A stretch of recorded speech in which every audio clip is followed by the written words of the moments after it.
Oh, hello. Oh, we're here. I'm Yeah, really nobody mad wants right to do now. the intro. The Yeah, entire time we've been in this countdown, I have been messing with my mic for I don't know how long and mulling about it. So if there's audio issues today, for those who are listening, we love you, but at the same time, I can't help it right now.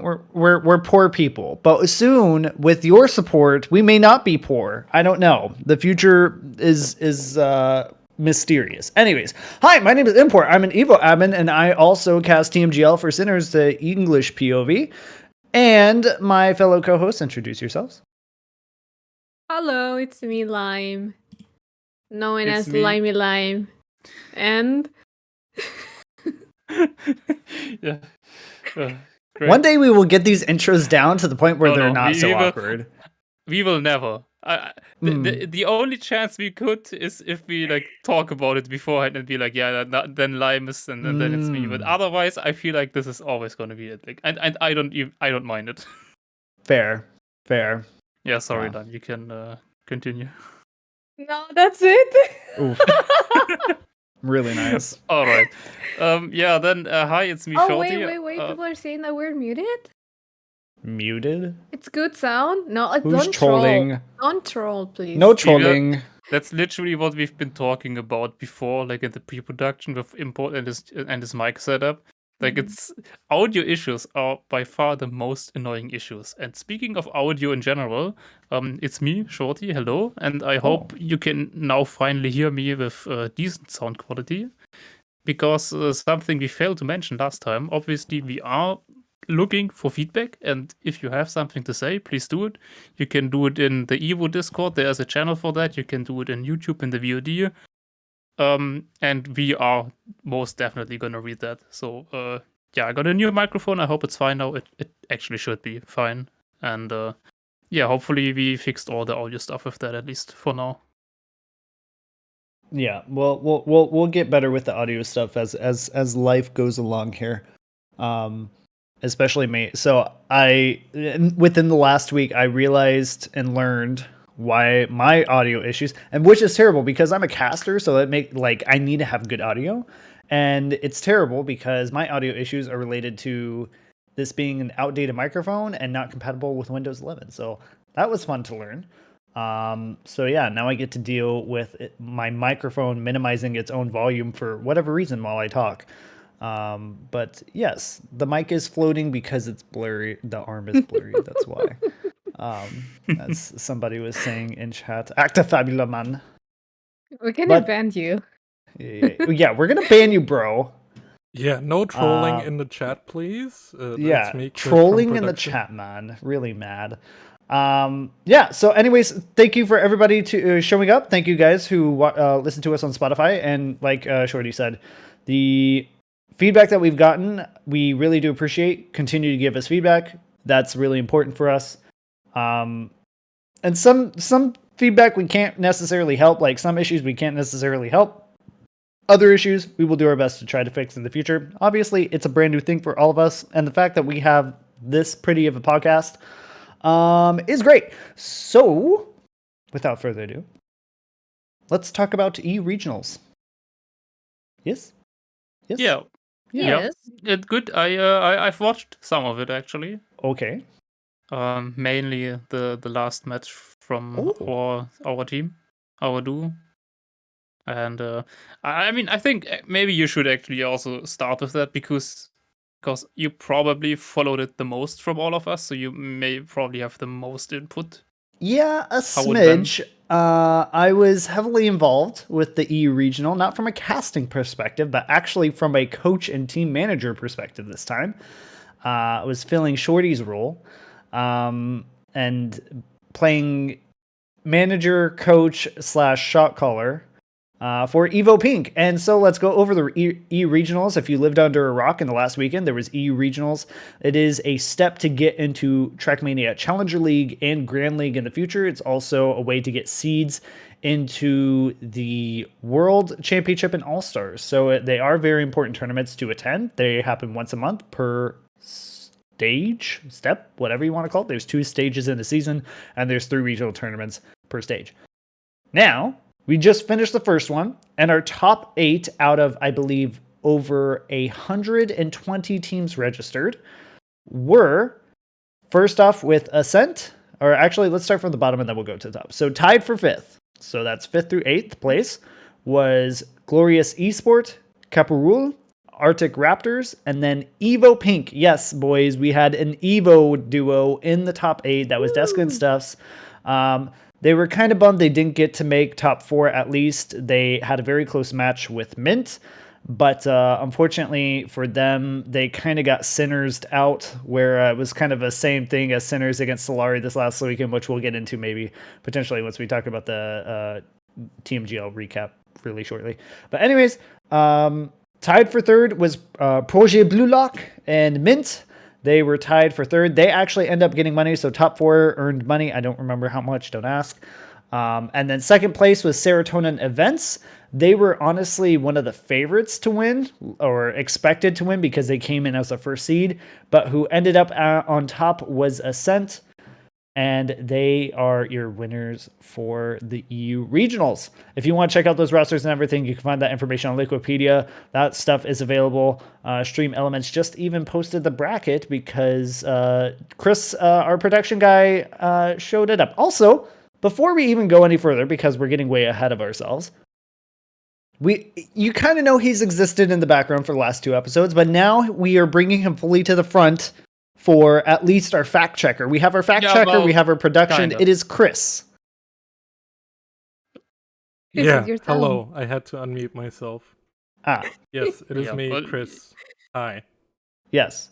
So Chris will sometimes chime in when we're being stupid or we get lost, and he will be our production guy to kind of keep us on track.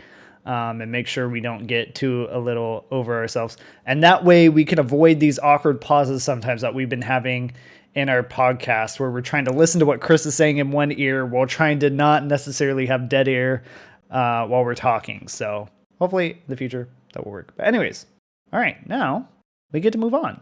Unless anybody had any comments regarding EU regionals. Well, I actually do have. I mean, it's not a lot. But you said don't ask, but basically, the money for the first place is 175 euro. The second place gets 125, and the third and fourth place get 75 euro. Well, you it's get not much, money? but you do. Yeah, you get quite a bit of money. Well, the EU actually, it's different depending on the region, and I think EU is the only region that gets a little bit more than the other 2 regions because it's more competitive, I suppose. Obvious reasons. That makes sense. And you have way more teams, anyway, so it's way harder to get top 8. The fact that I know that Deska and Stuffs were like kind of bummed out that they didn't get any higher, but honestly, the fact that they got top 8 is kind of insane because there were a lot of really good duos that did not get top 8. So I really think, I mean, you can just look at the brackets and you can see that Deska and Stuffs had, like, the 2 previous matches they also played and only won with 3-2, which kind of makes sense since, like with pick and ban, you always have like one map you picked and then the other team has their pick, and usually you kind of would hope that you always win your own map picks, but it's even then, I mean, I think I've watched that one last match and you wanted to say more about that maybe a bit, but I think we can be totally happy with the result, and getting top 8 is has more or less been the goal. Yep.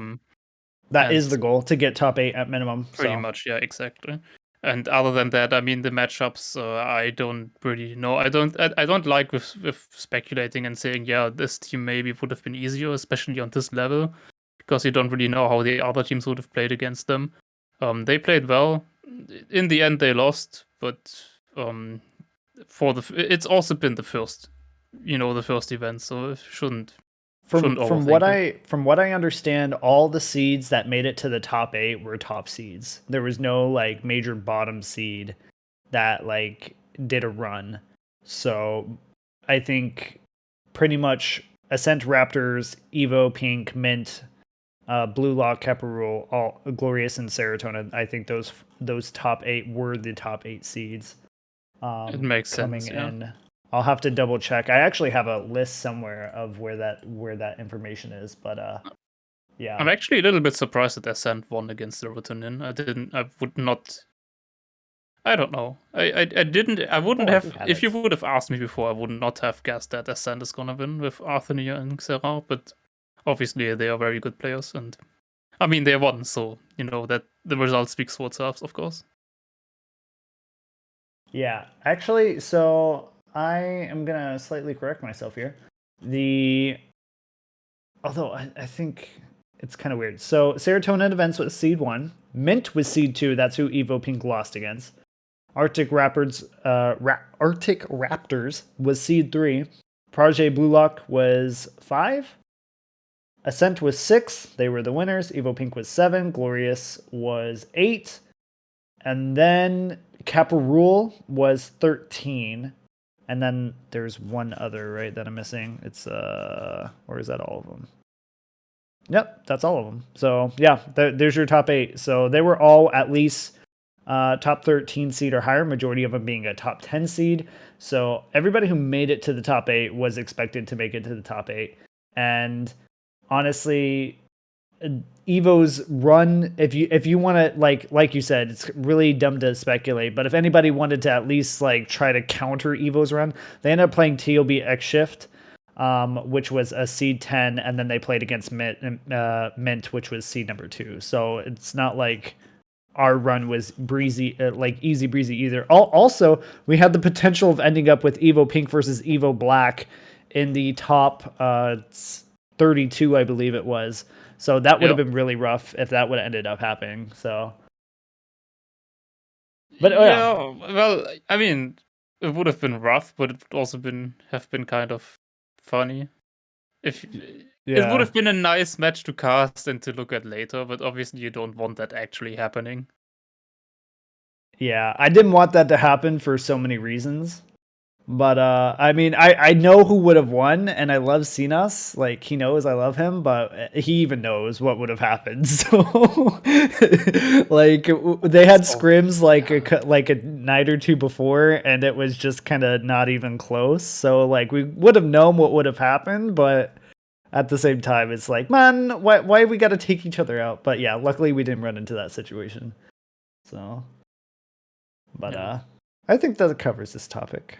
I think we're good. Lime, did you watch it at all? No, that's why I'm not saying anything because I didn't Really watch it. I watch TMGL. I basically watch all the matches, so I'm gonna give more insight on that. But on this, I had no idea. I was like, really, really mad. She only cares about North South America or whatever, that weird region over there. And about the big shots on the TMGL. But not about our team trying to ascend the throne of getting into it. Yeah. I mean, gonna watch it next time, whenever it happens again, if it happens. Yeah, it'll be next month. So it'll be a month from now. Okay. Well, it's February now, so it'll be this month, like in a couple weeks. But yeah. Okay, well, let's talk about TMCL. This, hopefully you guys have a little bit more. 18th of February. Thank you, Siri, from the chat for correcting us on that. Yeah, so TMCL, right now, here are your standings. There was only one game per team that each team got to play. So right now we have our top 4 with alternate attacks. Homyo Son, a bunch of weebs. No, I'm kidding. Easy Dream, Orcs, GP, Numalops. Those are your top 4. And then your bottom 4 are Schweine Aim, BS Plus Competition, Exalti, and Sprouts. Yeah. Weird to see a Sprout and Exalti so down. Really? I kind of expected it. I'm not going to lie. I think some people think that Sprout wasn't going to do that well, and I also think they weren't going to do that well. I don't actually think they didn't do well. I just think that they got the I think Sprout and Attacks are kind of the favorites a little bit. Yeah. I mean, for me, I didn't watch this, but it's just surprising to see it at the bottom, even though they only play one game. So I can understand that if you didn't do well and if the match was 50-50 for each, it's completely normal to be on the bottom. But like, wow, it's surprising knowing that you have Scrappy there with the TMGL experience and you have Dexter, that is a super good player. It's like, maybe they are not putting that much effort as I said on the first day of the podcast. I think they're just playing for fun, and it's way better to continue with the content on their streams. So that's why they're not putting so much passion into playing this. But I don't know. I'm talking just because I didn't watch the match. So I would say that it's definitely too early to say how good or well they are doing. I mean, for TMGLC, you gotta. It's the first step, right? It's the first time they did the first match. TMGL, yeah, or World Tour is already the third step, which is like 2 steps before. And because we had the Super Weekend, things were a little bit different there because you had like 2 matches after each other, so you got a little bit more information. But this literally was like just one match, and yeah, that doesn't really say a lot. I mean, it does say something. I mean, obviously, Atex won against Sprout, and for that, I would say that Atex is probably one of the big favorites now to actually win, at least in my opinion, like in general. And other than that, I think I also didn't expect Schweine Racing to lose, but obviously, Orcs is really good as well, so it was a close match, of course. So that could have gone either way as well. Yeah, I wanted Schweine to win, but for me, unfortunately, I'm not tracking Challenger League as much as I probably should. But yeah, I didn't really pay attention to really anything. I just know that Jiggy cast for Sun, and I watched Schweine lose, which made me really mad. And hopefully they do better. Because Barbos and Ratchet team shift. I mean, Schweine is yeah, they're cool guys. So Yeah, I mean you've met Barbas as well, and maybe Lime can meet him next time on if we get a second Trackmania. Maybe that yeah, Lime can also maybe. finally meet him. But he is such a nice guy, really. I love he went like on Trackmania. He went around and showed to everyone a picture from him and his twin, and he asked people, yeah, who is me? And it is they literally look the same. It's impossible. Like it's a 50-50 game. It's fair. You know what happens? I mean, what happens now with the competition? Last year it was just TMGL and a few other matches, and now every weekend it's like I'm lost. It's You know, packed. it's there is so much going on a weekend that I'm like. I totally thought that it was, for example, for TMGL, that it was like more games, but it was just one game per team, basically. And I was like, oh, and it lasted so long. And trying to follow all the other like TMCL or EU regionals and all the other regionals is like you actually have time to do this, to follow all this stuff. It's overwhelming. It's a bit overwhelming. I think it would be nice if they can separate it a tiny bit more, or have more days on competition, so you don't actually have to be just on the weekends. I don't know if that makes sense. I mean, it obviously should be on the weekends because that's where most people have the most amount of time. I think isn't Yeah, but Challenger. from Friday maybe to Sunday. Yeah, I mean, it depends because the players also need to have time there. And I mean, Yeah, that's actually true. something I wanted to talk about because on Twitter, multiple people also last week already, I think Massa was the one that kind of started it, or at least that was the one I saw. That he would really want the league to be longer, like not longer, but to have like rematches. Like right now, you only face one Yeah. team once, and usually in most competitions you would have like you usually have like 2 halves of a season, and you always face off against the same team twice, which is not happening right now. And I mean, a lot of people have said that they like that, and I think I fully agree with that. That I would also like to see that. Timing wise, of course, it's difficult because it requires more time, and maybe we can talk about that next week, actually, about that topic. Oh yeah. Because it also concerns about how much time as a pro you can can put into Trackmania, because not all, as at least as far as I know and understand, not all of the Trackmania World Tour players actually are like full into it, and like some of them work at the same time as well, so that's difficult for them to handle timing wise, obviously. Then, but considering how Trackmania is developing right now, maybe you should just commit to it as well. So I don't know, but I mean, it would be great if in the end it happens like in every other esport competition, that the players only have to focus on what's going on the competition and no worry about work, no worry about school. Mime said yesterday on Mark's stream that he's on his finals now. I saw Granati tweeting about the same thing. yeah. And it's kind of hard when you're studying, and you also have to you have a lot of pressure onto what you're studying, but also you cannot leave behind what's your passion in the gaming industry. So you have to put in balance most time what you actually want to do. You want to put all your effort into playing this game and potentially have something out of it, or you actually want to put all your effort into studying and get your career in a nice time with nice grades and everything, or your work. So it's something that I would like to see developing for the best for the players, so they can actually just focus on what's the actual competition and not have to worry about anything that it's happening outside and like in real life. It would be nice. But for now, we have this, and I'm really happy that we have a lot of competition. It's just me that I just forgot. You know, it's this. I just don't have the schedule. I mean, I can understand, like, on the weekends where you have the regionals as well. That's a little much. But on the other, I mean, now the regionals are on the 18th again. I think like this weekend, for example, I think it's gonna be totally fine. Like on weekends where you don't have the regionals at the same time, following World Tour and Challenger is reasonable, I would say.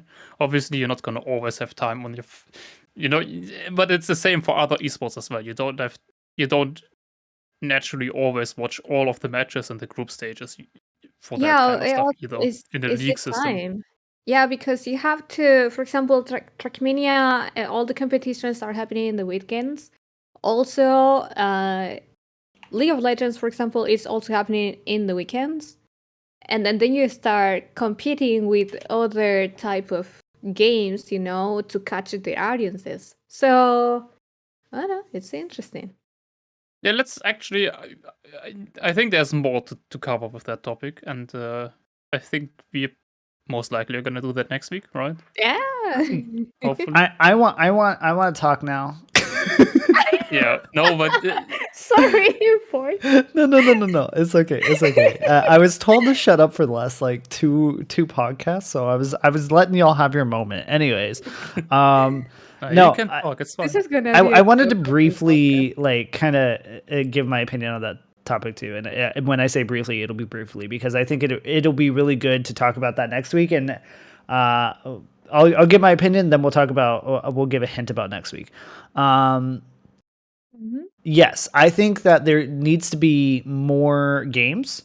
I think at minimum it should be a double round robin than a single round robin, because honestly, by pretty much next week or the week following, so week 4, week 5, or game 4, game 5, all the standings are going to be pretty much decided at that point. Playoffs are going to be nearly decided at that point.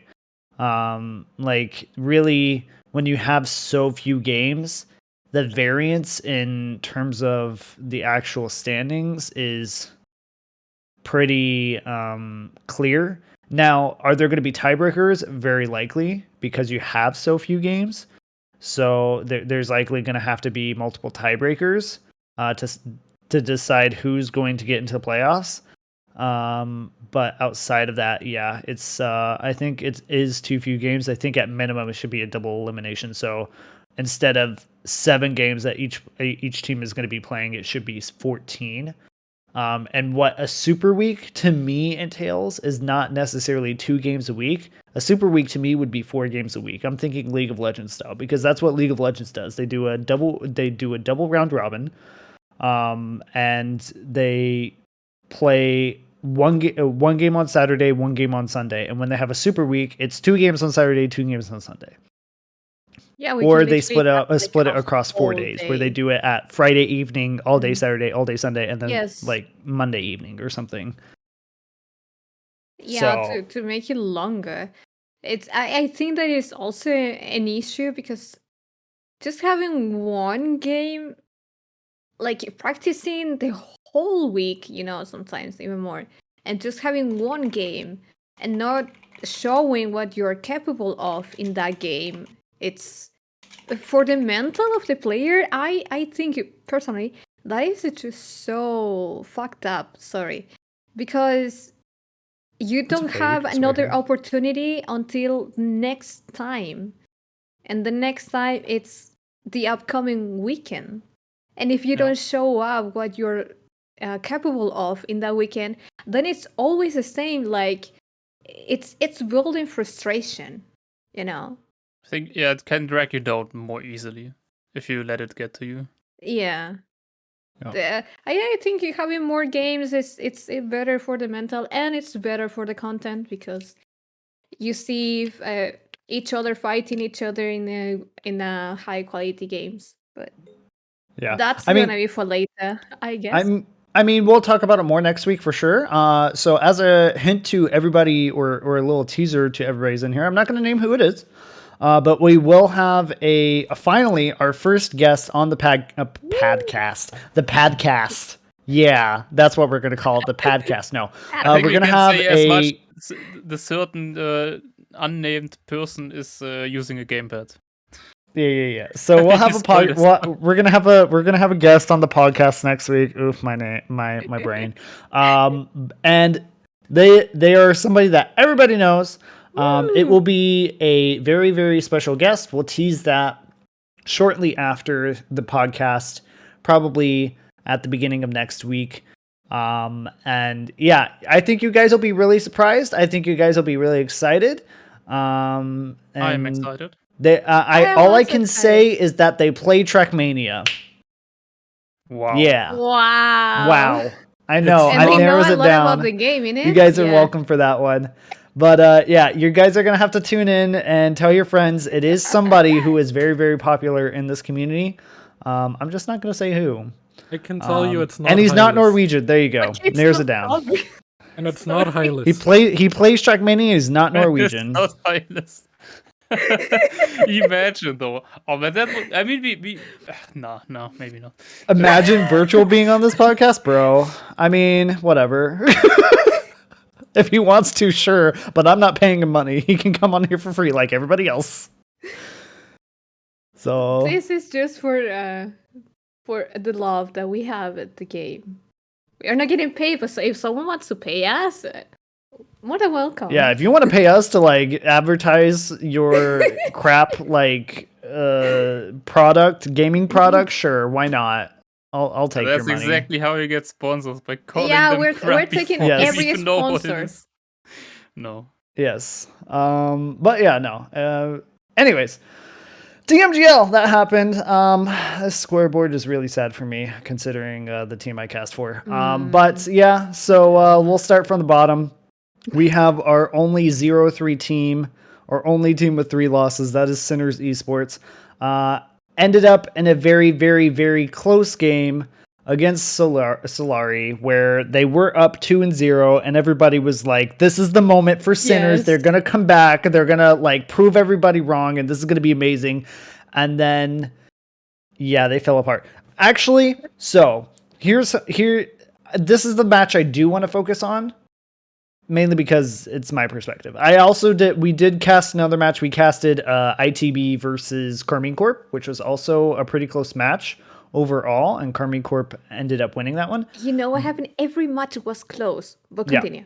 Yeah. But Sinners and Solari, there was a big theme that went along with Sinners. And you can see it in the stats. If you go to Reddit, you'll see these posts like almost every day now, which is really cool, by the way. Please keep doing that. That it makes my life so much easier as a caster and like as somebody who can like go over stats and everything. You can see the stats of the average placements, the average times. You see Sinners consistently at the bottom. But why are their matches always close? And here's the reason why. Sinners, as a team and as players, they are more consistent on average than the average team. However, their pace, on the other hand, is the worst. Unfortunately, it is they have the slowest average pace out of any team. So you have really good consistency versus really slow pace. So when you have a team that is very flip-floppy, like this is what the expectation of Sinners versus Big was. The expectation is that Sinners would beat out Big because Big is a very flip-flop team. They are very hot and cold when it comes to their gameplay. And on that day where they were against Sinners, because I feel like they had something to prove after that first loss that they had against, I believe that was Solari, I think is who they lost their first game to. They had something to prove, so they were very hot on that second game. And that's why Sinners got blown out 0-4. But in this game, where it's Sinners versus Solari, teams are going to go into immediately thinking that Sinners, they're going to be a relatively easier game because of their slower pace, which, in theory, on paper, is true. However, most of those teams often take a long time or a longer time to get warmed up or getting into that mode. And it allows a team like Sinners to capitalize on that very early. The issue is Sinners doesn't have the stamina, other teams do, and that's where you see the issue where Sinners up 2-0, and then they lose 4 games in a row. That's how it be. That's how it is. And that's been a majority of Sinners games where they get early advantages or they trade 1-for-1 early on, and then usually the games 5 through 7 are pretty much wash at that point. You know what also happens, that it's something that I was talking yesterday actually, is that in this TMGL thing, you have to have the pace, the consistency, and the risk. And this is something that Sinner has 2 of it. They kind of had the pace and they have more consistency, but I haven't seen the risk. Like in comparison to ITV. They don't have much consistency. They have the pace and they have the risk. So, and you see these two teams at the bottom. And then the other teams, it was like mostly the same issue. And you wonder what's happening here. And this is something that you have to take into consideration. It's like, in you only have a couple games to play. And you have to play for your team. In ITV Reach, when I was watching their games, Elcon was one sending everything, basically. And mine was trying to get into like more consistency and trying to get the points. But it is a game, and you have to read so well the game when you're playing into what you have to do now. Do you have to be consistent in this game? But if you have to be consistent, you also have to know the pace. Because it happened to, I don't remember who, that they were winning and they were like, okay, the only thing that they have to do is go slow, don't risk, and get to finish. But at the moment that they start saving, they didn't know the pace on saving the game. You know, they didn't know how to go slow, because when you train these maps, you always go super fast. So it's something that I have seen on Team BDS, that they do go with pace, with consistency, and with risk. They have the 3 of it. I haven't seen any other team besides, I mean, the top 3 Team BDS, Solari, and Alliance. I've seen these 3 having that, but the other ones, it's always lacking one of the 3 biggest points that I realize that are the more important ones into this competition. It's always, or they risk too much, or their consistency is way too consistent. or their pace is just lacking and into not knowing how to get into the track, when you're trying to be also risky or well, like saving the game.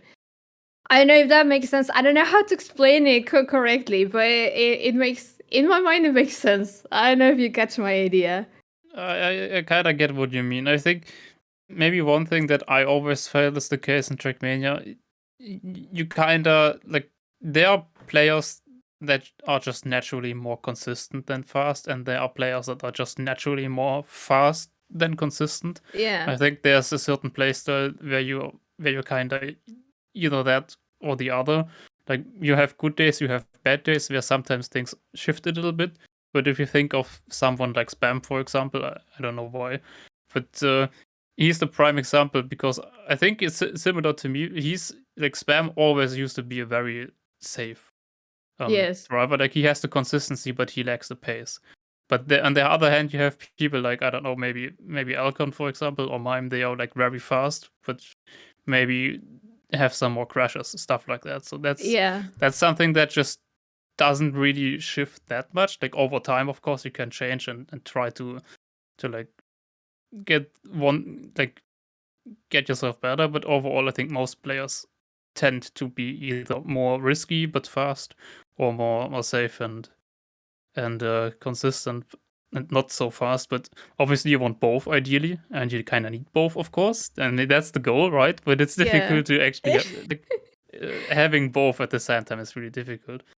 I mean, you have to read super well how the game is going. And on a game that is super fast, the maps are how long? 30 seconds? 35 seconds long? The maps? They are like 1 minute long. I mean, no, 1 minute long. Why does it feel so...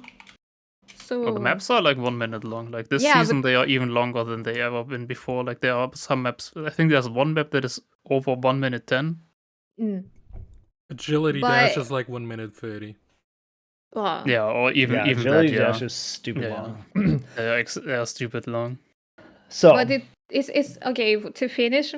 My point is, for example, I always talk about Into the Breach, and I think that they do have the skill, but then again, I think that it's something that you have to do, and I don't know if anyone is from their team is listening to this, but I think that you have to focus on that you're playing right now as a team. You cannot just full send every match, and you have to learn how to read the track that you're playing and look out for the best outcome into how you're playing. And I mean, this of course come with experience of playing more, but it's something that I've seen again on day 3, that it's liking on them. I watch all the other games. They were so insanely close to anyone. Anyone, and it's really good for the content, and it's really good for the fan base that's watching right now, because your heart at the end of the day is like, I don't know, you're gonna have a heart attack watching these games, basically. So, speaking of full throttle and sending it, you know who didn't send it? G went stream because they didn't stream at all. Anyways. Oh yeah, they didn't. I mean, they didn't stream at all. Live. In fact, they went live for 3 seconds to show some daggone NFL game, because you know what, NFL priorities, man. Anyways, that's all the drama I wanted for that. Yeah, let's talk about some more drama. Let's talk about the schedule for this weekend first. Oh, yes, there's a schedule this weekend. So, TMCL, if you live under a rock, also people on Spotify, hi, we haven't forgot about you. We do love you. Saturday, February 4th, is going to be the start of the Trackmania Challenger League at 5 o'clock p.m. Central Eastern European Time. That's going to start off with BS Plus and Exalti. And then at the last match, the match of the week, it is going to be Schweine-Aim versus Alternate Attacks, as the match of the week. That one's actually going to be pretty pog, because 2 German teams going against each other. So, yeah, should check that out. do the thing. Yeah, Now, it's are they both Playday 2, by the way. It's not starting the challenger. We talked about it earlier. There already has been matches. It's Playday 2. Yeah. It's Playday 2. It's week 2. And then over on TMGL, do you have that scheduled too? I'm assuming yes, you do.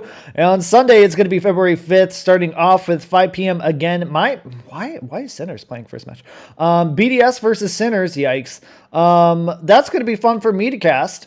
And then following that is going to be Carmine Corp and Big. G1 and ITB as the G1 saga continues, will G1 stream and will it be a hot mess? Tune in on Sunday. We'll find out if that's real or not. And then match of the week, Solari versus Alliance. That's going to be a really good game. With Solari kind of being seemingly shaky, like people were thinking that Solari was just going to straight up stomp Sinners, and they were really shaky. So it would be interesting to see Solari play against Alliance, because Alliance is also kind of showing some weakness as well. There's just kind of a weird kind of pace issue with Alliance in certain things. So it'll be really interesting to see how that match turns out. Actually, Vig was really close on. Their match was really close with Alliance, and I think many people put their bets on Alliance, but everything was so close. What I think it happened on the big game versus Alliance was mental. Then again, it literally was 9-9 on the fifth on the last map. So that's as close as it can get, basically. Yeah, it was really intense, and then they were super ahead, I believe, and some crashes. And as someone who watched Master stream, I could feel a tiny bit of tilt into this game, and I think the mental again ruined their participation mostly, because it was winnable, 100%. It was winnable, but the mental, when it kicks you and when you're playing, it's just something that you cannot get rid of so easily, and unfortunately, it can ruin your game. And next week, let's see how it goes. Yeah. And I kind of wish Forever was going to be on today. Or Forever was originally planned to be on the podcast today, but unfortunately he's not going to be able to. But he is going to be on in the coming weeks later on. But man, I really kind of want to see the Forever belt come out, especially from last week's game. And against G1 2, the belt is going to be real coming out. So yeah, that's going to be it for our TMGL coverage of the podcast. And now we go back to drama, our favorite part of the podcast. Actually, I want to voice something very. It's kind of maybe drama, but interestingly enough, if you look at the regular season right now and the season standings, we do have certain players in the World Tour that don't play with a gamepad, but rather opt to play with a keyboard. And if you, it's probably Shorty, a coincidence, but I wanna just. Are we gonna tease Granati and his stupidity and being able to not? No. But look, like Sinners on 8th place, both players play with keyboard. Okay. 7th place, Into the Breach, both players play with keyboard. 6th place, Big. Granati plays with a wheel. 5th place, both with gamepad. 4th, all the other teams play only with gamepad. Maybe. I don't want to read too much into it. Wait. I just found it funny because I just noticed that. Keyboard abusers in the mud. Yes, it's true. But also, the funnier part about that, as well, is, as you said, Sinners is, even though they use the keyboard, which you would kind of potentially assume with keyboard you tend to be faster but fail more often. Sinners, apparently, both keyboard players, is the team that is the most consistent. Yeah. So, which is weird. We do have some interesting. They're consistent, but they're also consistently slower, which is a pain. But yeah, I think the main problem with that is that aces are 3-0 and not 2-0 and not 2-0, because that's like the biggest problem you have maybe with that. Because if you're very consistent, then technically you should do really well. But yeah. You're not gonna get aces of that usually. And Granati should learn how to take care of his daggone pedals and his wheel and stop forgetting things, and should get his act together. Oh no! Really Did he mad. forget something again or not? I don't know, 4th time in a row, something like that. When he left Berlin, he left his wheel or something, and he forgot it at the Berlin place. I don't remember. Really? It was a hot mess. Like it just homie's struggling. We need someone looking into Granati, like with He literally needs at a least, personal you know. assistant. He yes. Doesn't he have a girlfriend? What is she doing? Oh, What is she doing? Let's not get into Isn't that what girlfriends are for? Personal assistants? No? Oh. Okay, all right. Cancel me. No. on my way opening Twitter cards and import chatting. It was yoke, people. Jeez. Okay, man. All right. Let's move on to actual real drama here. The TOTD map selection drama. Tweet by Scarzer. At Scarzer wanted to finally bring some intermediate plastic to everyone again, but it's too hard apparently. So here's the release of Expansion XDD. Here's the release of the map. Awards are appreciated but not expected. And then you look at the image in question that he posts on his tweet, and it is Nadeo feedback, and it says too hard, reviewed by Nadeo, the classic. Yeah. I'm gonna be honest, I didn't play the map. I'm really bad. But from the feedback that I've seen from a lot of individuals, it's kind of mixed. Majority say that it wasn't that hard. It just depends on like plastic style. It's plastic transition from what I remember, and many people were saying it really wasn't that hard. But it isn't the issue about the map that we're talking about. It's the issue overall of this feedback and this TOTD format that Nadeo is trying to push, where they want easier, more accessible maps, but there's no clear defining ideas or concepts that help mappers understand what Nadeo is actually looking for. We're not going to name names. We're not going to get into that garbage. But what we're simply debating here is, what are the guidelines that you want? What are you actually wanting, and what do you mean by easier and accessible? Are we talking a straight line that we just drive, or a map that has one turn and it's kind of funny looking? Like, what are we looking here for actual map quality? Because the issue that we were running into, which is fair, and I'm actually glad that Nadeo clamped down on it. Sometimes people were going way too insane with scenery, and it was causing people to have a lot of performance issues. It wasn't really fair to some people. The Neo Cupra is like the biggest example. Fantastic, beautiful maps. Routes, not so fantastic. But the scenery itself was great. It looked cool. So with the road, actually. Yeah, it was just kind of... It was one of those moments where they were free cup of the day maps, but they could not many people could play them properly because of just how bad their performance was playing the game.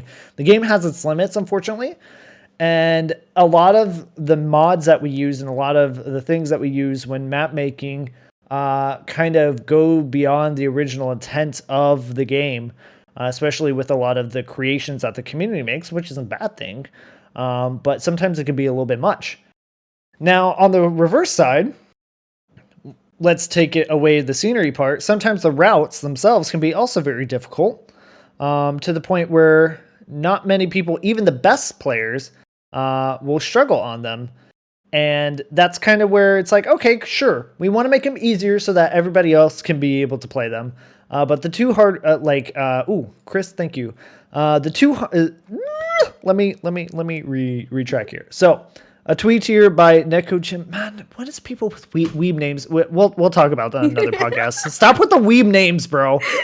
The too hard rule, quotation marks. I don't want to talk about that. About TOTD maps is so lame when there was a time where Nadeo put a mini RPG map in COTD and said it was fine. Yeah, Nadeo also didn't they put like a full 7-minute map also as TOTD one time? Like, well, okay, maybe let's not get to it, because you're kind of mixing up different topics as well there a little bit, because Neo Cupra, I mean, it's obviously that's you should always make sure that maps are playable and that the scenery isn't too hard, and that people that maybe just have a crappy laptop that can barely run Trackmania can even they're gonna have some lags. Let's be honest. I know people with really fucking expensive hardware, and they are having problems on track of the day, and not track of the day specifically, but cup of the day. You're always gonna have certain amounts of lag there with so many people on the same server. That's Yeah. just how it sadly is right now. That's just the limitations of the game engine and the netcode and things being how they are with this game.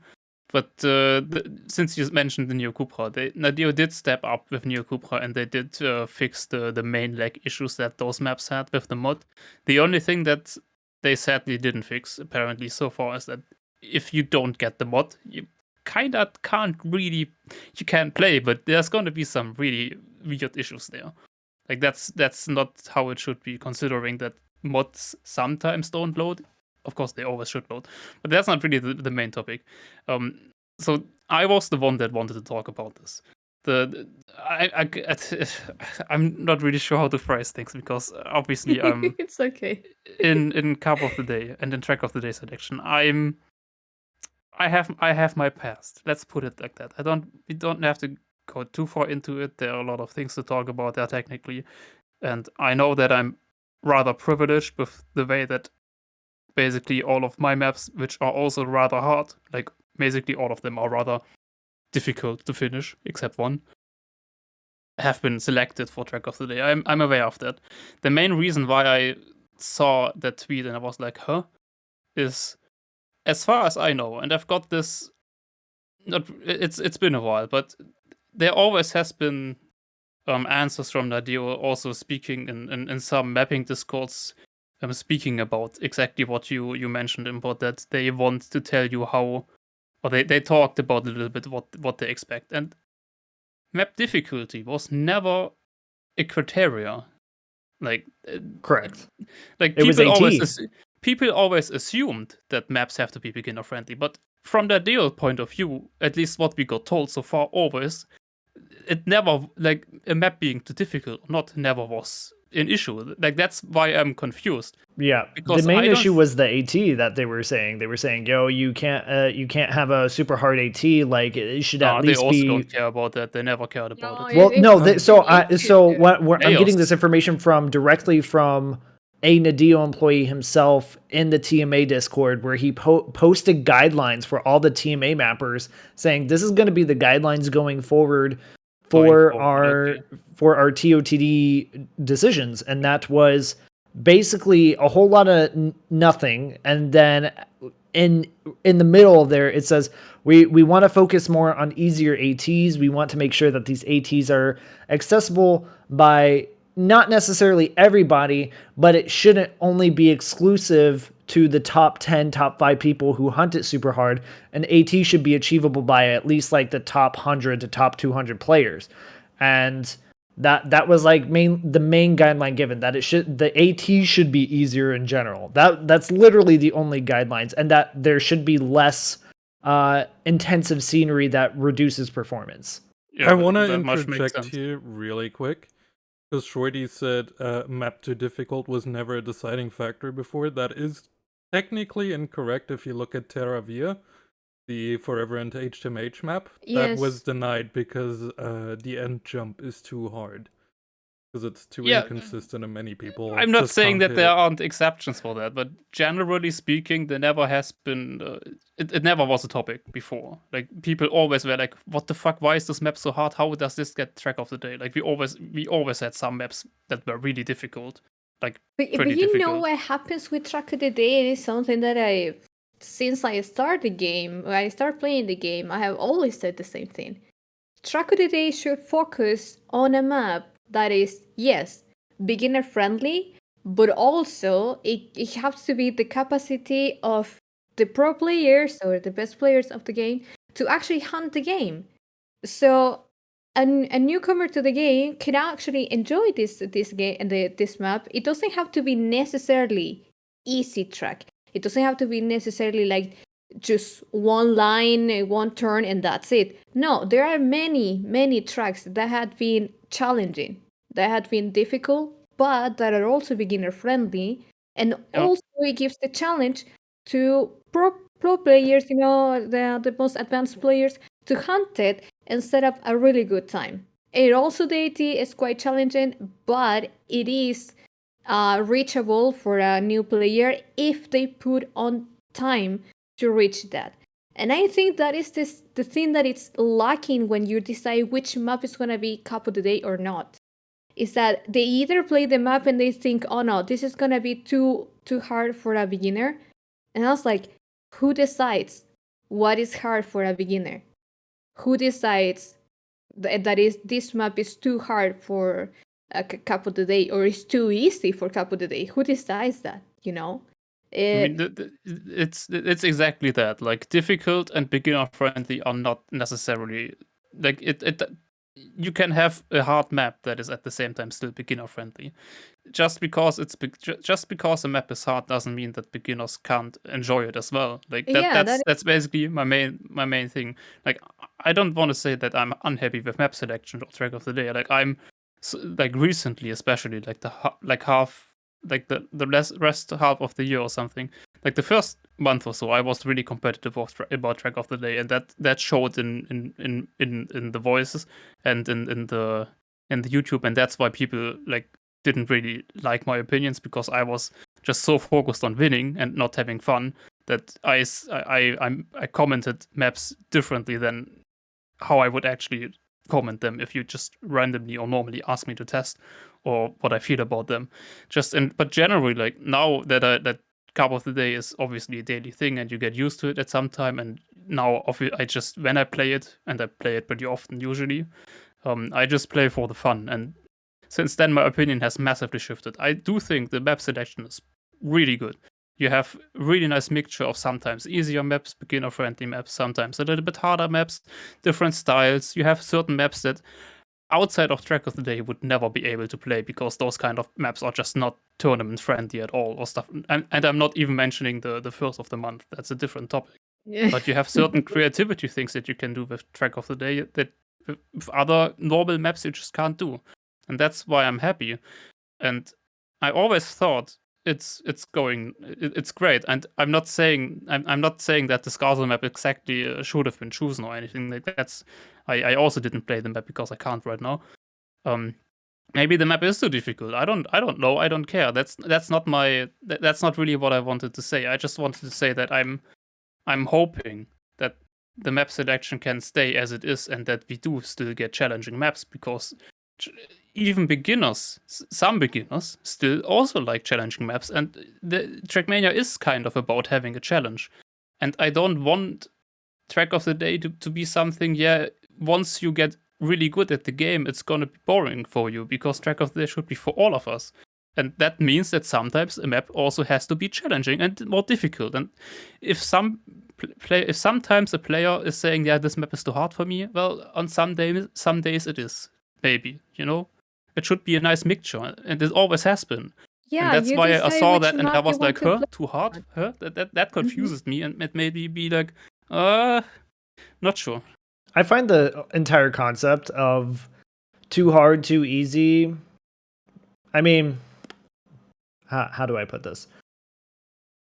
Any map that is too hard, you're getting skill check. Honestly, get better forehead. That's my opinion. Yes. That will always be my opinion. I'm sorry to lovely beginners that sit in like Div 40 on a Cup of the Day. Love you. Glad you're here. Thank you for joining. If you want to learn and get better, like, we're here for you. We're here to help. That's what Evo is. Evo is meant to be a resource for players to get to learn the game more, have opportunity to talk with people, and just for people who want to get to be more involved in the game, in the community. That's why we have our servers. That's what it was for. Like, full speed beginner, we have that's why some of our servers are split. We have beginner servers, we have advanced servers for at least like our major like our more popular styles, like ice and full speed. Those were like the big two at the time, and then ice died. Thanks for that. But yeah, like we always try to gear our maps and everything to where it appeals to all styles, all different skill levels, right? that's what I feel like Cup of the Day should also just kind of like. I don't think there should be that's what's any happening so far. Don't get me wrong. Like, Yeah, at least I in think my it's opinion, that's fine. what's happening right now. I think things what's things going are fine. great, you know. That wasn't the thing. I don't think anything should be rejected for being too hard. I'm gonna be honest, unless it's like some stupid Kacky map or like a very hard transition. Like there's some maps that are just too hard. When I think of a too hard map, I think of something with like a very precise speed check or a very precise transition. But that you have to get the perfect line on. Right? Yeah, that's different. But like, if we're talking just a plastic map with a couple transitions, like, come on, man. Yeah. Like, the thing is that I believe that Nadeo is trying to cater the casuals, you know, and you have to think that this game is gonna get launched on consoles. Yes, and many people that have no idea how to play the game are gonna start playing Cup of the Day because that's the main attraction that this game has. So imagine getting in Cup of the Day as a first player, you know, this is your first day, and then it's you a shorty map. And you get a shorty map, you know, or you get a super hard tech map with weird transitions that people that are new to the game don't know how to play. So I think the map should be like fan for casuals, you know, cater for the casuals, but it's still quite challenging for the ones that we've been playing for years, you know. So this is why I disagree. It's every single day. You can, you know, like, and some people just hate ice, for example, or some people just hate tech.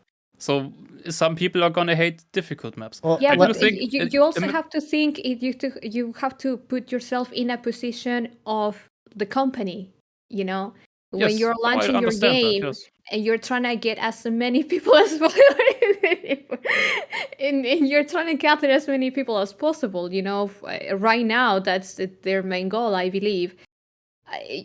Unfortunately, you will have to get rid of the good maps that you could get now in order in the future it go back to normal, you know, just for the new ones that are coming now. So that's why I want to explain my point of view if I can.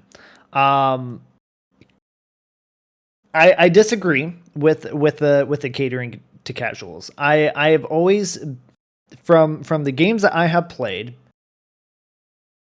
there's a way that a game needs to be handled. And I immediately think of more different games. You can say, well, that's different because it's a different genre of game, and I disagree with that argument in general. Every game that you go to immediately has a set difficulty. We're just going to take the big popular one, League of Legends. Yes, it is a different game. It is a different genre. Yes, it's a MOBA. It's very complex. Yet people still go to League of Legends, still take the time to learn the game, and still somehow attract new players on a daily basis. Do they cater to casuals? No. What they do provide is tools to teach those casuals how to become more advanced players. But do they make the game easier for that player? No. What they do is they kind of put training wheels on them, and then they say, good luck, have fun. If you die, well, yeah, sorry, not sorry. What I think needs to happen, and this has always been my opinion, you can give training wheels and you can give guides to these newer players. And what I will say is that I believe, I don't have any confirmation, but I believe that Nadeo is definitely going to be pushing for that, especially in the coming months for these casuals. And Nadeo is going to be working to get some guides out and everything for these new casual players that are going to be coming in. And I think that's a good move. But I think dumbing down your criteria for the community as to what they bring out for maps and everything is not the way to go. I think that saying a map is too hard, unless the entire community agrees, yeah, this map is stupid hard. And I think even Nadeo knows what really a truly hard map is versus what is a semi-difficult map that not necessarily everybody's going to be able to grasp on. I think, don't get me wrong, I do agree with what you're saying, everything, you know, but I was just putting out in the opinion of someone that might be working at Nadeo right now, you know. They're saying yeah, we agree with everything, but you know what? At this moment, we have to gather the casuals for now, maybe, Yeah, but it's I mean, not what actually you have to do. well, the thing is, maybe I'm maybe a little bit in between, because the thing is, with Trackmania, obviously, it's mainly, the game is mainly decided by what map you have right now, and of course, if you release the game on Steam and get a lot of new players in, it would be insanely stupid, or not insanely stupid. I'm always exaggerating a little bit, but it would of course be smart to give on like the first 2 or 3 days in Cup of the Day and Track of the Day, give those players a map that they can enjoy and have fun on. So you would, of Yes. course, in that situation, put easy maps. And if you, same for the console release, if you release the console version, then you would, for maybe like the first couple of days, give them an easy map. But you should also show them within the first week or so that there are difficult maps, because in same like kind of the import argument, that's what Trackmania kind of is. That's what the general player base is kind of playing, that kind of level. Also, it provides a challenge, which Trackmania is a challenging game. That doesn't have to mean that you as a beginner won't be able to enjoy those maps. Like Yeah. that's a very big difference. Um, I didn't want to use the Scarzo map as a big example, because maybe the map has a speed check, like a really bad speed check, or something like that, and the person at Nadeo just wrote in too hard but meant like a speed check. That is a very different point of view, that, because I fully agree that maps for Track of the Day should avoid such things as best as possible, and or use them with like I agree as well. use them I think the smartly. You Nadeo want should really give good more respawns. feedback. You don't want speed checks or like jumps that if you're a little bit too slow, you just die instead of losing like a second instead, or stuff like that. That's something that makes maps beginner friendly without changing or like making them easier. Like that's what I think. I just You have to have a good pool of map, during the month. For example, the 15 maps are gonna be, I don't know, harder than average, and then you have a couple of maps that are gonna be average, and then you're gonna have some maps that are just for fun and are gonna be below average. yeah, exactly. So you cater That's everyone, and basically everyone's what's gonna be happening right fun. now. Yeah, I think today's map, for example, was a big good example of what a map for Cup of the Day should be. Today's map was really easy to play. I didn't play it. I was watching Gecko playing it, but it was like easy to play. It was a bit challenging. It had this soup that is a technique that you also have to learn, and it was I a hate fun soups. map. The soup. I mean, But I mean, it is it's what it another is, thing. But it's something that as a new player, when people are saying, "Oh, you have to do a soup," you're like, "Oh, you have to do a soup. Oh, how do you do the soup?" And people are Yeah. teaching you how to do it. Yeah. So you're learning, while playing the captain. That is the fun of it, Yeah. But I'm think totally. I think the main problem with the Track of the Day picking map is that you don't actually get as much feedback as you should get. Because, for example, right now with the Scarsource map saying it's too hard. What is too hard? Can you please point it out? Which part of the map is too hard? Yeah, that would Because be. what if you go to editor and you think that this part of the map is hard, but it's not, and it was I mean, you another would get one, a chance to change it, but Yeah, just again, a too chance hard to is change like, it yeah, and well, then what part of upload it? it again. So there But was a that is question that still was brought up. happening. So there was a question that was brought up. Should Nadeo have more people review the maps? They have TMGL mapping crew and they have campaign mapping crews. Can they not test as well for TOTD? Should they allow should more people have. in, especially potentially from the community itself? Maybe some select members of the community? Yeah, they There's should have always more been talks people. about that. Like, I believe that you should have a bunch of average players that are not so good, but not so like advanced, and then you have like a few advanced players, to try to catch how far the map could get you. No I'm kinda, community reviews. No. It's not like community review, but like imagine the leaks, but it's the same as in TMGL, you know? It's the same as campaign. You don't know who is the one behind making the maps. You don't know who is behind the TMGL map thingies, you know? It wouldn't be really a community review. It'd be a review by actual people who have skill in the game. I like that would be ideal, or at least mapping skill in the game and understand how a map should be built. But honestly, just putting this in a general perspective, this topic is not a new topic by any means. This topic that was brought up today about the map selection, there has been many criticisms and there's been many criticisms regarding the TOTD map selection in general, even before these newer kind of like quote unquote guidelines came out, where there was discrepancies about there was favorability over certain styles, there was discrepancies over favorabilities over certain members, which still exists to an extent. There was just favorabilities that would lean towards certain players or certain styles of mapping, and now we're getting to this point where okay, so we're gonna start like opening up to more mappers, which I believe they definitely have, especially in this last year and a half. Shorty, you brought it up earlier. The map selections and everything, and at least a diversity of mappers has definitely increased overall, which is something that I'm very appreciative of, and I'm happy. And I think that Dio is doing a good job in that regard. And I don't think they're necessarily doing a bad job in picking their maps.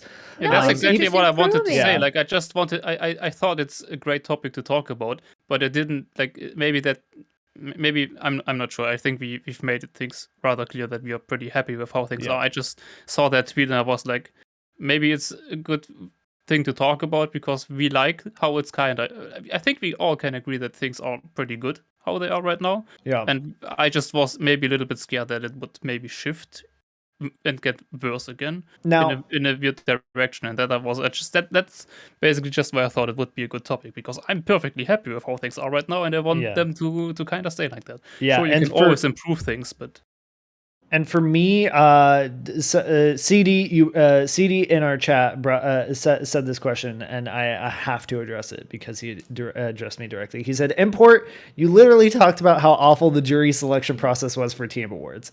Yes, I did. This is a different story. The Team Awards jury selection process, they literally took any breathing person with a heartbeat and said, you want to be on the jury, me included, because it was kind of random when I was added to the jury as well. I'm not going to say that I am necessarily qualified for some of the categories I was put on. Some of those categories, I had no reason being in that jury. They just picked me for some of those. Now, some of those I did have very good reason to be on those juries, and I'm glad they put me on them. But honestly, me being on those was more luck than anything else. And majority of and like a decent portion of people on the jury, luck based. Now, going to my example of we're talking this theoretically if they were to add more.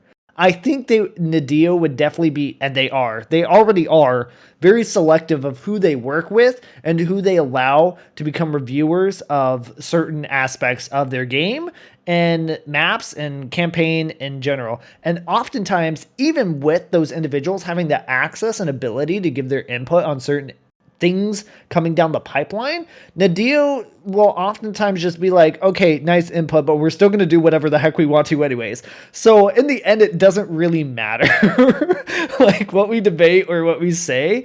Like Nadeo's going to do whatever they want to, but as just a fun idea of just like an imaginative, could they bring in the community of like certain specific mappers and skilled players to not necessarily, and when I say skilled, I'm not talking specifically pro, but like more like skilled amateur players who are adept in multiple styles and not just like one style that they're like hard shoehorned into. That's what we're talking about. So yeah, I think many people are saying in the chat also that you need at least more than 2 people for giving feedback on the map review thing, because I don't know how many maps get reviewed daily, but in order to you actually know if a map is good or not, you need more than 3 minutes. No, you need at least, I would say, like 20 to 30 minutes on a map to actually know like its limits and know that if it's good or not. I don't know how many maps you get review every day, and to get an actual feedback to to the mappers that are the ones that are actually creating content for your own game. Like you have to put also that in the table. Mappers right now, people that play the game are the ones creating the content for your game. So at least try to give a bit more than is just too hard or just review by Nadeo, because that doesn't mean anything to anyone. So I think adding someone else to the team, it would make a difference, and it would improve even more what's the process is at the moment. That is not bad, but it can be better, of course. I also find like I'm just kind of reading through kind of what's happening in our chat, and one comment mentioned that more testers would be good, but you also need to remember Nadeo is a small team and hiring full-time employees is expensive. I never understood this logic per se. Yes, you're correct. Hiring a full-time employee, that seems very unfeasible. But we're already doing it for free. So like literally just think of all the content that's made for Evo, or not for Evo. Yes, for Evo too, I guess. For Trackmania, it's all for free. Like majority of it, at least. Now Nadeo definitely does like contract some people and like hire them to do some like extra special things, but majority of the projects that occur in the community are already free. So I don't understand how you can't find more testers to be like, hey, would you become a dedicated tester? Maybe not for like ever, but just like, I don't know, 6 months to a year or something like that. And like, if they ask for compensation, be like, it'd be an unpaid position. It wouldn't even be a position. We would just put you under NDA, which they already do to some people anyway. So I just don't understand how that logic comes across when that's how it would be anyways. That's how it should be. Considering how map review works right now, I actually don't think more testers solve any issue at all. I don't think that's the big problem. I mean, we're not gonna mention it, but the way it is right now with the person doing it, that's not the part of map review that annoys me that much. Like the other parts, the 3 minutes and everything annoys me way more. And the only way to potentially fix that would be a complete overhaul. Like people say just make more, like just add more minutes, stuff like that. All just doesn't work, because then you don't have enough people testing it, because your queue time would be too long. The whole system itself, how it was designed, and the idea the behind review it. system, It it works. pretty It good. works, and it works reasonably well for what it's supposed to do. But overall, it has a lot of flaws, and the only way you could potentially fix it is by completely overhauling it. By, for example, maybe having like a step in between, maybe like a trusted reviewer system where certain people, or there's a way to get certified. Like so, like let's say you need to get at least, I don't know, you have this achievement. Yeah, I mean, you have those achievement skins right now already. So let's say you have to get at least this and that many track of the day ATs in a month to be able to go on to like a second stage of review where you there can give more detailed feedback, something like that. But I can understand why that's not happening, because that's a lot of work for ultimately some, like for the mappers it would be really nice, but for the actual selection of track of the days and the quality of the actual track of the days, it would not change much. It just would mainly be a lot more and a lot better for the mappers that don't like, or maybe like it would make it better for new mappers, but for the already existing mappers that are already building high quality maps for them, it won't change much. So it's a lot of work for not too much, but I do hope that one day we can maybe see that, because if you're a beginner mapper right now and you want to improve in mapping, map review is not where you want to go. You actually would want to go into a streamer like who's actually still map testing. I think Mada is doing map testing. A bunch of people still do map testing. Yeah, there's a bunch of people who have like options in their stream. Scrappy like Gecko TM is also taking map requests. Even people in Evo, like honestly, you know what? You don't need to go to any of these pros. You come right to Dagon Evo, you submit your map to one of our Dagon servers, and we review your map because we're going to tell you whether it's crap or not. Yeah, or like that. Exactly. If it says accepted, it's a good map. Well done. If it needs changes and there's issues with it that needs a cut or something, we're gonna tell you to fix it. Otherwise, it's gonna get rejected. Easy. But no, like, you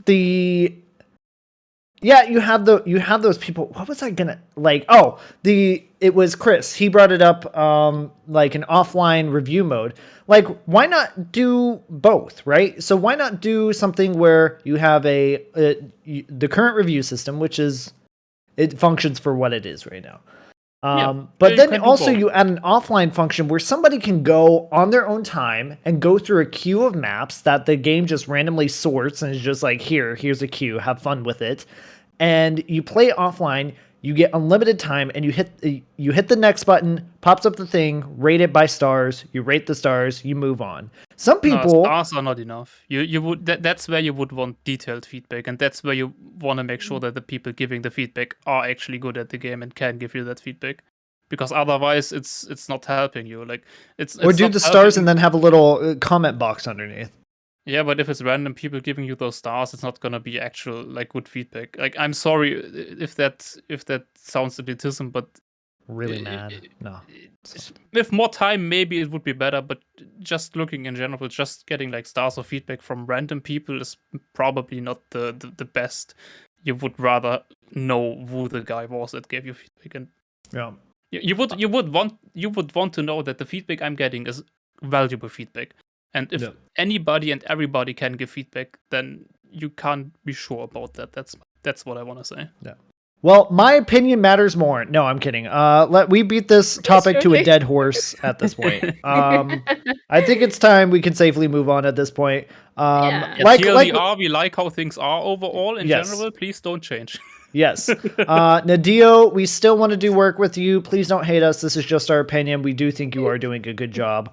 You're trying your best, please give us a but please do better, forehead. Anyways, moving on to the Steam release. Hey, did you know that Trackmania 2020 is now on Steam after 3 years of its release? Hey, that happened. So now you can play Trackmania 2020 from Steam. In fact, I have installed it on Steam as well, and now you can see who of your friends on Steam also played the game, which is kind of cool. Really? Right now, 2,300 players. Dang, son! In the last 24 hours, 2,300. You know what? Honestly, this is the biggest thing that we could show Nadio, that they should have done this way sooner. By if everybody would just if you use Steam and you religiously use Steam, you should have Trackmania on your Steam, because it's not going to change anything for you. All you got to do is just add it to your Steam.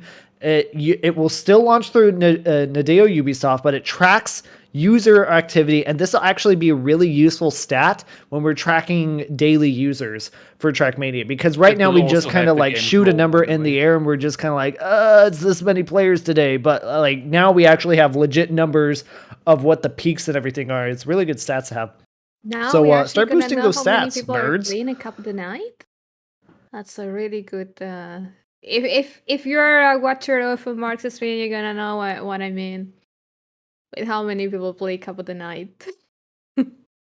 Just Evo should create an official community on Steam. I agree, Gmo Meso. We should. Chris, do it now.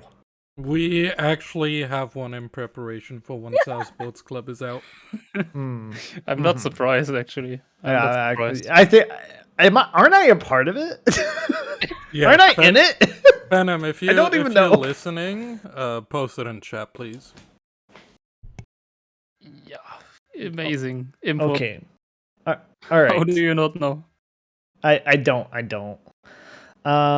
Anyways. It's actually really nice that it's on Steam now. I really don't. I'm kind of surprised how big of a difference that actually does make to people, because you still have to launch it through the Ubisoft launcher anyway. So it never was a big deal for me, but for some people apparently it is a big deal. It is a big deal. Here's the reason why, though. So it's happy. Because not many people use the Ubisoft launcher. When we're adding, this is all in preparation to get to the console release, because a lot of console users, especially those from PlayStation, are going to be going through Steam to get to Trackmania. With their console. Yeah, with their console. So What? Wait. I have What? okay. A lot of PlayStation users use Steam, and they open games through Steam. Am I wrong? Am I stupid? Yeah, but Can you do that? How do you use Steam with your PlayStation? Steam has an automatic ability to connect to PlayStation. Chris, production, please fact check me. But you do need a PC for that. He just says wrong. No. Okay, Yeah, whatever. good. Do you know what? I'm so confused. You're talking about console Really and mad. Steam at the What are same you time, huh? what you're talking about is the Steam Link thing where you can like stream your PC games to your TV or phone.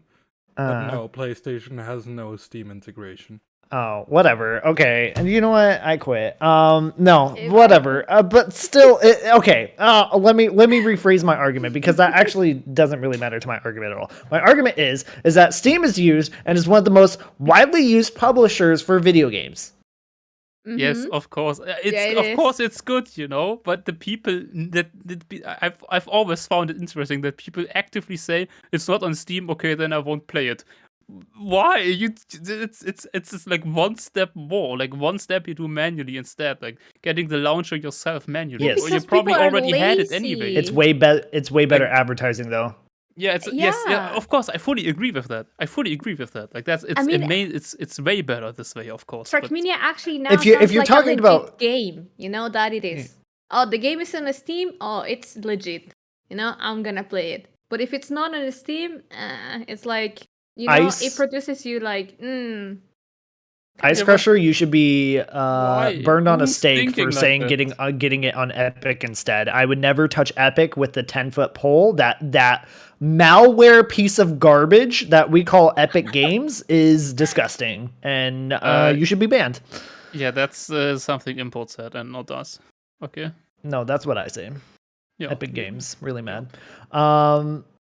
By the way, just to run the question, with the launch on Steam, do Trackmania start using Steam servers?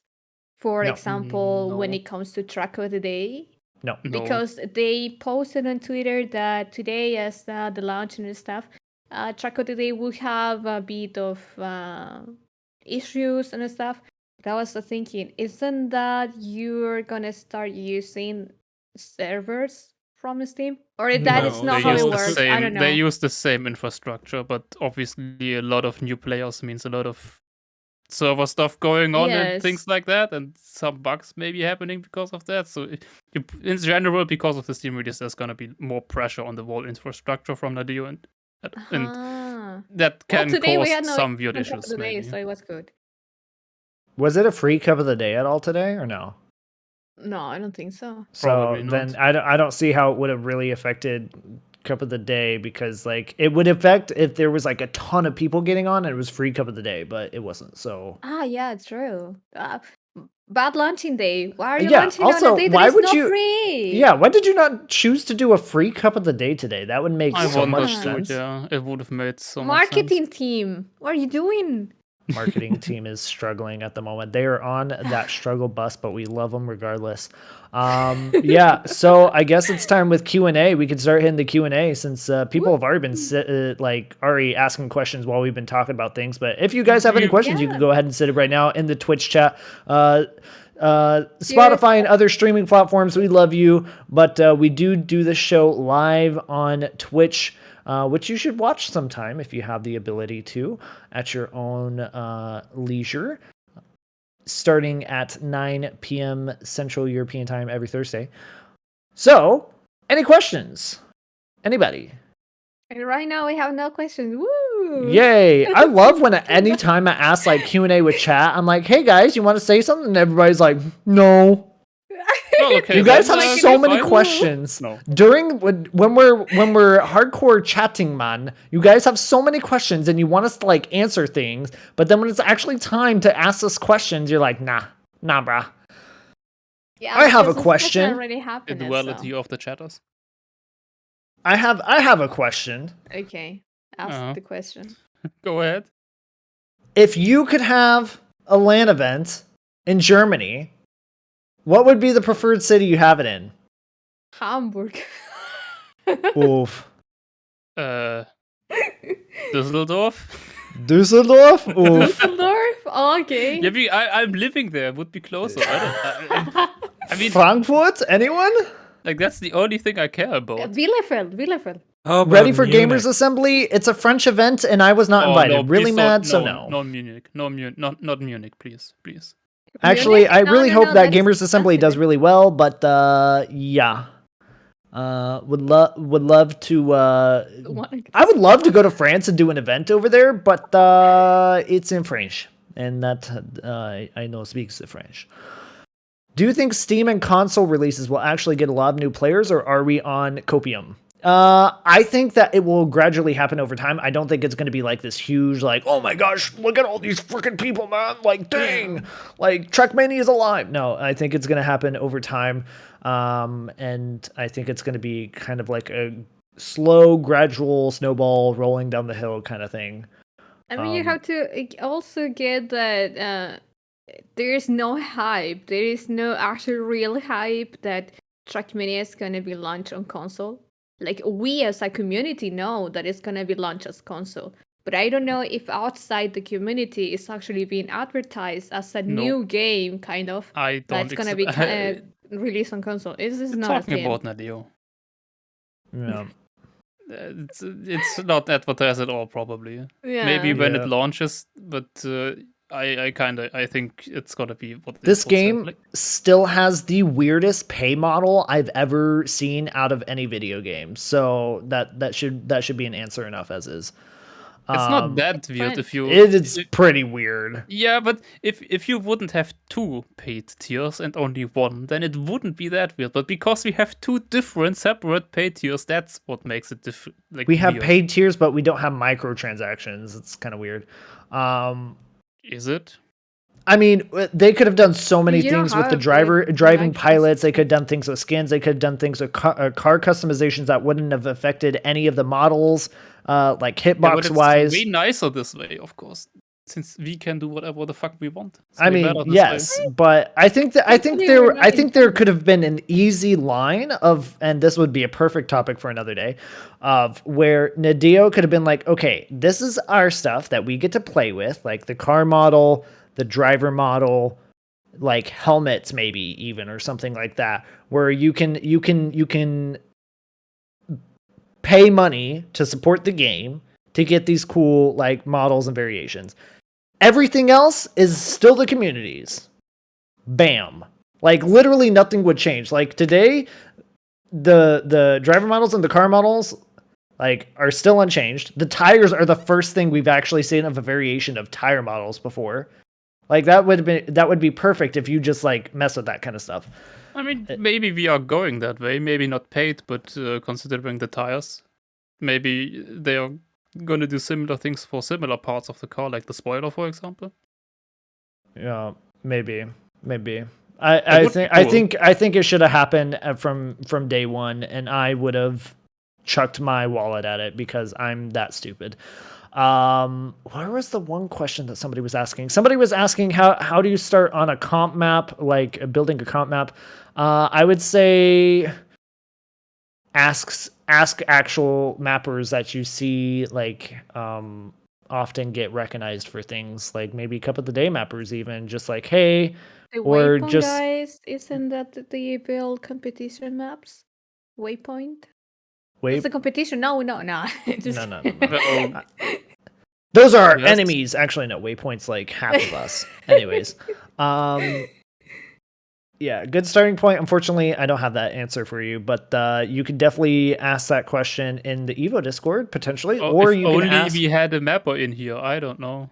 Is there any mapper in the chat? You map in a backwards fashion. We don't want to hear from you. I also had competition maps. What are you talking about? Really mad. We have entry lag in the chat. No, but it's only full speed. No. Yeah. It's only full speed. Get out of here. I would say if it's your very first map, you should not try and build a competition map out of the gateway. You should get and learn and get used to the map editor first. Like, you want to at least be comfortable with what kind of blocks you have, and building like a knowledge on when you like the main problem at the beginning is you basically want to build something, but you don't even know if the block for that exists. And that's the first hurdle you have to like kind of master.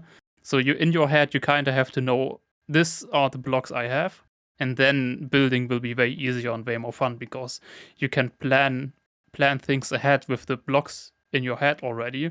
And when you build that, it's gonna be way smoother. And you only kind of have to test if the gears and stuff work the way you intended and stuff like that. It's gonna be way easier. But for your first map, trying to build a competition map, having it well calculated, I would not recommend that. I would just build a couple of maps for fun, and then afterwards maybe try to build a serious map. Yeah, build a map and then have everybody tell you you're garbage, and then never Yeah. map again, like me. You have And no then idea as how revenge, you make a map called Vinox Bikarai, and you literally have the song play in loop in the background to annoy the living crap out of everybody, and that's how you get your revenge. I had to mute that shit. Anybody who laughs understands what I'm talking about, because they had to suffer through it, and I'm very happy about it. I'm happy Dude, I mapping didn't have is to actually suffer. so annoying. Like, I really tried to build the a best map song because I ever. got asked. And you don't know how frustrated it was that I saw this block on everybody's map, but I couldn't find it on my block's thingies because it was a custom block, and I didn't know that. I thought that that block was coming with the blocks that you have when you start building the map. Yeah, that's the thing. You kind of do want to get like some custom blocks, because there are so many really good custom blocks that could, in theory, even be like official blocks, but aren't. Yeah, it was really sad knowing that I didn't have that thing, and that everyone had it, and I was like, why I don't have that? And I didn't build them up in the end. Yep. That was my Oh, experience. unlucky. Not again. Okay, well, I think this is a good stopping point. We have gone for an hour and 40 minutes. We have talked these poor people's ears off, and I am tired, and I think you guys are too. We always try to like shoot for maybe like 1 hour. We 1 hour want 15. to do like max an hour 30, and we always go over. So hey, but honestly, I'm enjoying it, and I hope you guys are too. Make sure that you follow the stream. Make sure that you are also following us on all our socials. Twitter, the YouTube dings. We put all our stuff on the VOD on YouTube. So if you ever want to go back to this, also it's on Spotify. Hi Spotify people. Hi again. And iTunes other streaming and platforms. Basically all platforms. Yeah, we're everywhere. here. We're there. We're everywhere. And we want you to join and tell other people about us in the coming weeks. Again, super special guest next week is going. No, not on Epic Ice Crusher, man. Why are you trolling me? Yeah, so we are going to have a super special guest next week. And It's gonna be good. It may. Should we just spoil who it is? No. Say it. Oh yes. Say it. Okay. I mean, no. You know what we can do? People can guess. Do we play Hangman? No, not the podcast. We can do it. We could do. We don't want people to spam the chat, so just say it. Okay. All right, so we are gonna have Spammy. Yes, the Spammy guy. He is gonna be joining us next week on the podcast. We are going to talk about TMGL, TMWT, all the fun stuff, and whatever Spammy wants to talk about too. Hopefully we'll get some insight as well as somebody that from the Alliance side, kind of maybe what inner workings he has with Alliance, maybe some of his esports experience in general. We don't know what's actually going to happen. It's going to be really interesting, and you should definitely come and tell everybody that he's going to be there, because that would be cool. And yeah, so be there. And then the week after, we already got two weeks lined up in the two coming weeks of guests, but we'll save the next guest after the spammy pagcast. Yeah, spammy podcast. Pagcast boys.